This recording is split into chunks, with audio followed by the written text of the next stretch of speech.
What is going on, chooms? What is up, fellers? I'm stuck at work. I'm bored. It's kind of slow. Nothing to really do. Kind of sitting on my ass here. And I just got the news about 343. Oh, shit. So I couldn't resist. I couldn't wait. I'm doing the video now to give my thoughts on this. As you guys know, I've always shit on 343 since like forever ago, basically. Basically, around the time I got Halo 4 is when I stopped living in denial and started to accept the sad reality that 343 does not have what it takes to make the Halo franchise good. Don't get me wrong, I'm a positive guy. I've always crossed my fingers hoping that they'd get their shit together again one day. But it was a very weak finger crossing. Because the reality is, the likelihood of that happening, 343 getting good at making video games and not wallet raping us with microtransactions and online only features and unfinished launches, yeah, the odds of them overcoming that were pretty fucking low. So my hopes were never that high. I honestly predicted that they would get worse over time, and I was right. They would get worse over time. But did I predict that things would get this fucking bad? To the point where 343 is literally being like kicked out of the position of main development team for the Halo franchise. Yes, that is what's happening right now. 343 are no longer the main guys behind the Halo franchise. They're going to get third-party developers in there and stuff like that. So, yeah. That's basically what's happening as of right now. That might change. It might go back. I don't know. But right now, they're talking about 343 being fired from making Halo games, basically. Apparently, they said that certain members of 343 would be sticking around to help maintain servers and, give input and stuff like that. But main control is out of 343's hands now. And, yeah. Some other dickheads are going to be making Halo from now on, I guess.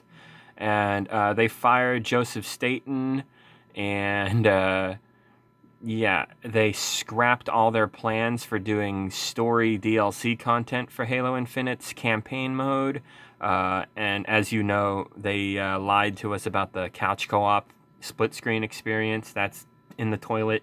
So yeah, they're just fucking up left and right over there, and I think it's kind of funny. But, yeah. So to all those, like, dickhead fanboy types out there who've always given me a hard time about how, no, 343 knows what they're doing, everything's going great, you're just a hater, blah, blah, blah, blah. It's like, no, dude, I'm fucking right, and you're a dumbass. Like, I was right all along. Things are not going well. Clearly. Anyways, so I just thought it was funny. I was on, GameSpot, they put up the article, so I was reading it. Yeah, and I know this site sucks, but, whatever. So I came here, right? And I scrolled into the comments to see a bunch of people making fun of dumbass Microsoft, Yeah. Oh, yeah, and their $70 billion contract to to acquire the rights to Crap Division Gizzard games. That didn't go through either. So yeah, Xbox be sucking some big dick as of late, like things are not going good. Yeah. And you guys know my main reason for basically ditching Xbox as a whole. And it's basically what this guy's saying right here. But yeah, I found this topic thread, and it was pretty funny, this conversation. So that's the main reason I'm doing this video. I wanted to show you guys this hilarious shit. So this one guy, he responds to this article by saying, "Yikes, just yikes. Are we sure we want Xbox in control of more franchises? Maybe them buying up all the publishers is a bad idea." I agree, it is a bad idea. And this guy explains why. He says, well, they don't care about quality exclusives anymore since the end of the Xbox 360 era. Yeah, and that is like, I totally agree with that. Like, Halo Reach is just about the last Xbox exclusive that I really enjoyed. After that, So, Yeah, he says, it's all about owning as many franchises as possible and putting them under Game Pass. Quality be damned. It's no surprise that the Halo franchise has been neglected for so long. Yeah, I agree with that 100%. This guy's making some fucking sense here.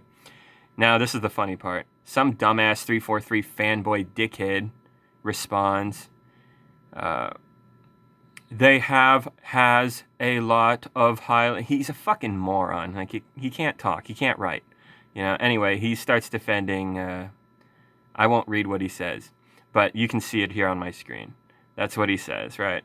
So, our boy here responds to this fucking brainless dope and says, none of these games are at the level of passion or quality from Nintendo and PlayStation and many other third-party indie game companies are releasing. Yeah, he's absolutely right. What happened with Breath of the Wild? It launched, everyone loved it. What happened with Mario Odyssey? It launched, everybody loved it. What happened with God of War 4? It launched, everybody loved it. What about Bloodborne? It launched, everybody loved it. But Microsoft's shit, Sea of Thieves, Age of Empires 4, shit like that, these new Halo games, Halo 5, Halo Infinite, not such a well-received launch, and definitely less popular. Why do you think that is? It's because it sucks harder overall. Sorry, but exclusives from Microsoft, just not on par with exclusives from Nintendo and PlayStation. Just saying. Like, there's some hiccups here and there, some exceptions, sure, but overall, this is how it is, you know? Xbox just doesn't care about the quality of their exclusives nearly as much as Nintendo and PlayStation do. This is just a fact. You can see it in the gameplay, man. It's there. You run into more glitches in games like Sea of Thieves and shit, you know? It's unfinished microtransaction online-only trash that Microsoft is focusing on throwing at you. Meanwhile, Nintendo and PlayStation, they don't do that shit to you as much. It's obvious. This is a fact. So anyway, the guy says, he responds to the moron over here who's using fucking game journalist review scores to justify how good he thinks Halo Infinite is. You know, he responds to him by saying, and journalistic game reviews are merely credible these days. Relying on GameSpot and Metacritic for proper game reviews is laughable. You might as well rely on IGN review scores. And he's right. A lot of those review scores, admit it, guys. You don't agree with a lot of those fucking scores. Giving Cock of Duty every year a 7 or an 8 or a 9 out of 10 when it's an online-only microtransaction piece of dog shit that's unfinished and is just recycled trash from the last Call of Duty game. You're paying for the same game essentially every fucking year with Call of Duty, dude. But these assholes from sites like this one are giving these games good scores. Are you fucking kidding me, dude? Shut the fuck up. So, yeah, you can't trust a lot of reviewers. It's just true. Come on. You see enough reviews, you start to put two and two together, you know? And, you know, a lot of the time, you will only know if you like a game if you play it, you know? A lot of the time, that's what it just comes down to. Anyway. So after making this really good point right here, he says, if you enjoy the average standards, if you enjoy their average standards on how they're handling their exclusives, then that's good for you. But to me, it's a clear sign that Xbox nowadays lacks the passion and dedication to make impressive AAA games. Game Pass subscription revenue will be more than enough. Blah blah blah. Okay, so this guy, this is the funny part. His response is just, haha, sure, buddy. Isn't that fucking sad, dude?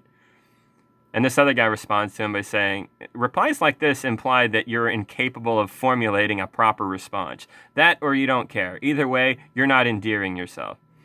Boom. Fucking destroyed. Whoever this Baragim guy is, good job. So, yeah. Yeah, good stuff.